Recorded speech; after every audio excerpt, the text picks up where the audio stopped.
अतीक अहमद के बेटे असद का एनकाउंटर हो गया। आपको बताएं कि झांसी में अतीक अहमद के बेटे असद का एनकाउंटर किया गया और एनकाउंटर में शूटर गुलाम भी ढेर। प्रयागराज कांड से जुड़ी ये बड़ी खबर आपको बता रहे हैं। आपको बताएं कि अतीक अहमद के बेटे असद का एनकाउंटर कर दिया गया है।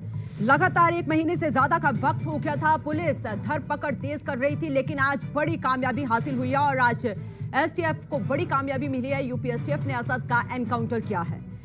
तो 5 लाख का इनाम रखा गया था इस पर। और आपको यह भी बता दें कि विदेशी हथियार भी यहां पर बरामद किए गए हैं। प्रयागराज कांड से जुड़ी ये बड़ी खबर आपको बता रहे हैं। आपको बताएं कि लगातार पुलिस जो थी शूटर के पीछे थी और अतीक अहमद के बेटे के पीछे थी। लगातार छापेमारी की जा रही थी, लेकिन पुलिस का भी यह कहना है कि जगह जगह छापेमारी की जा रही थी, लेकिन आज बड़ी कामयाबी मिली है। ज्यादा जानकारी के साथ हमारे सहयोगी विवेक जुड़ चुके हैं। विवेक, 1 महीने से ज्यादा का वक्त हो गया था, लेकिन आज बड़ी कामयाबी यहां पर पुलिस को मिली है।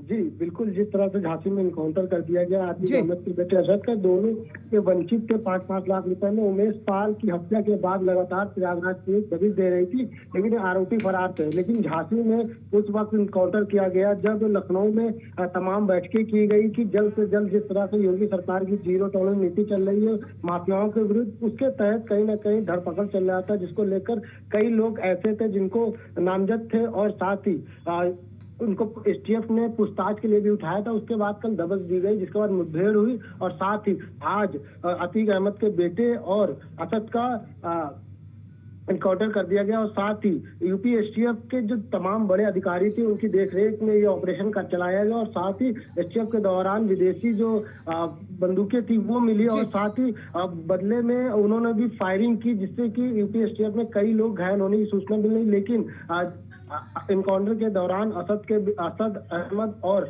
अतीक के बेटे दोनों जो है एनकाउंटर में मारे गए। और साथ ही झांसी में ये एक बड़ा एनकाउंटर माना जा रहा है और साथ ही यूपी एसटीएफ की सफलतापूर्वक जो ऑपरेशन था उसको चलाया गया। जी विवेक, को और जानकारी चाहेंगे क्योंकि असद और उसके साथ एक शूटर गुलाम इस एनकाउंटर में ढेर हुए, लेकिन जो एक और शूटर था, क्योंकि जब उमेश पाल हत्याकांड हुआ था उस समय 2 शूटर थे, तो क्या दूसरे शूटर का पता चल पाया है?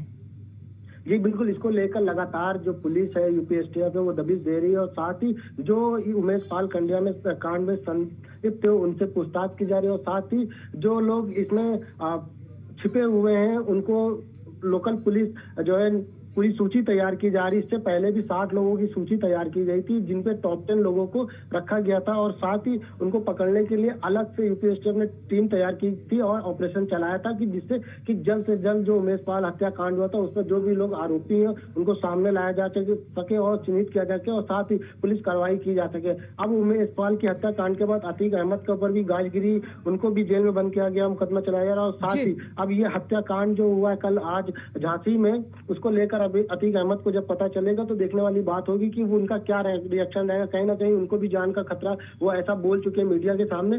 तो कहीं ना कहीं ये जो ऑपरेशन चलाया गया था झांसी में, उसको लेकर अब सफलता पूरा यूपी एसटीएफ को सफलता मिली और साथ ही इसके कयास लगाए जा रहे थे कि इस आने वाले जो लोग और हैं इसमें हत्याकांड में शामिल थे उन पर भी कहीं ना कहीं एसटीएफ पूरी तरह से धरपकड़ करेगी और साथ ही अगर जरूरत पड़ी तो और भी आगे इनकाउंटर देखने को मिलेंगे। विवेक, क्योंकि लगातार पुलिस एसटीएफ की टीम ये कह रही थी कि मात्र कुछ सेकंड का या कुछ मिनट का फर्क पड़ रहा था, हम लगातार ये कोशिश कर रहे थे कि उन्हें गिरफ्तार किया जाए, लेकिन लोकेशन कैसे ट्रेस की गई झांसी? क्योंकि अगर बात करें जब प्रयागराज हत्याकांड हुआ था उस समय ये वहीं पे थे, लोकेशन कैसे ट्रेस की गई?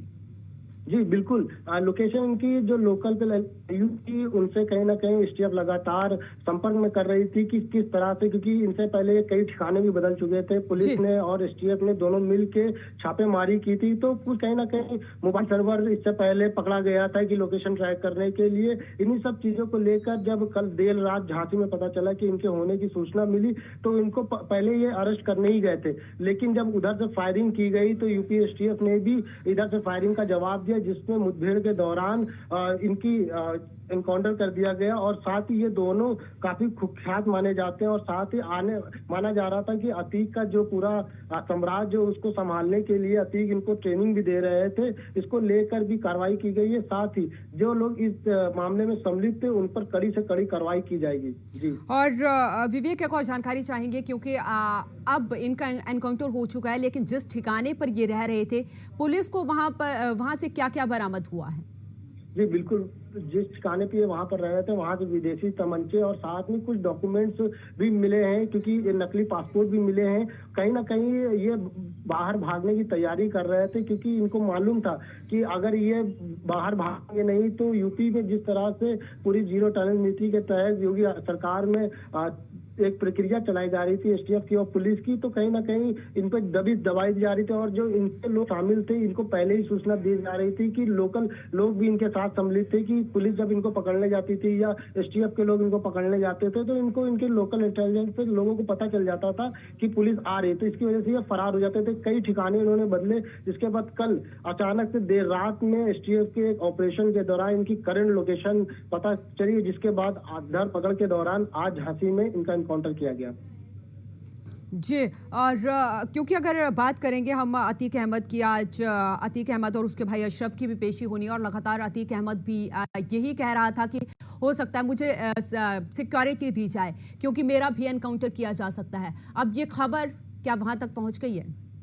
जी बिल्कुल, जिस तरह से अतीक अहमद का बेटे का एनकाउंटर हुआ है तो कहीं ना कहीं जेल में भी इनके ऐसे खुफिया लोग होते हैं जो इनको सूचनाएं देने का काम करते हैं। तो कहीं ना कहीं अतीक अहमद भी इससे पहले जब पेशी के दौरान लाया जा रहा था कोर्ट में, तो उन्होंने भी मीडिया के सामने अपना बयान रखा था कि मुझे डर लग रहा है कि मेरा भी इनकाउंटर कहीं पुलिस के द्वारा किया ना जाए या मेरी भी गाड़ी पलटा दी ना जाए, इसी वजह से मुझे रोड के बाई रोड लाया जा रहा है कोर्ट। तो कहीं ना कहीं अतीक के मन में भी एक डर था और साथ ही उनको ये पता था कि अब उमेश हत्यापाल के कांड के दौरान जो लोग भी सम्मिलित थे उनके ऊपर यूपी एसटीएफ कार्रवाई जरूर करेगी, लेकिन ये इन्हें नहीं पता था कि इनका बेटा इस तरह से मुठभेड़ के दौरान मारा जाएगा। लेकिन जब आज यूपी एसटीएफ के दौरान इनका बेटा मुठभेड़ में मारा गया है तो कहीं ना कहीं अतीक अहमद को एक बड़ी चोट मिली है। अब ये देखने वाली बात होगी क्या अतीक अहमद जेल के अंदर रह के क्या इनकी प्रतिक्रिया रहेगी, इनकी भी पेशी होनी है। साथ ही जो तमाम जो इस उमेश पाल हत्याकांड में शामिल लोग हैं वो भी अब सामने, क्योंकि उमेश पाल हत्याकांड से जुड़े हुए तमाम राज ये जानते थे और पुलिस लगातार ये कह रही थी कि हमारी यही कोशिश है कि इन सभी को जिंदा पकड़ा जाए ताकि और कहां इनका गिरोह काम करता है उस पर भी हम काम कर सके। लेकिन आज जब इन्होंने एसटीएफ को चैलेंज किया उसके बाद एसटीएफ को भी वापसी में फायरिंग करनी पड़ी और उस दौरान ये एनकाउंटर हो गया। जी बिल्कुल।